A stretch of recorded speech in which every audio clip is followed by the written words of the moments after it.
To sell an Ethereum coin using Coinbase. Start by downloading the Coinbase app from the App Store.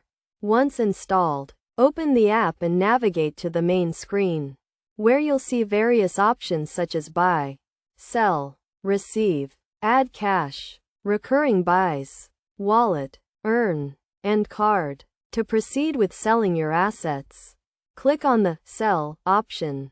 However, prior to this, ensure that you have created an account by signing up and providing the required information, such as your first and last name, email, and password. Also, verify that Coinbase is available in your country. Once your account is set up, you can sell your Ethereum coin through the app.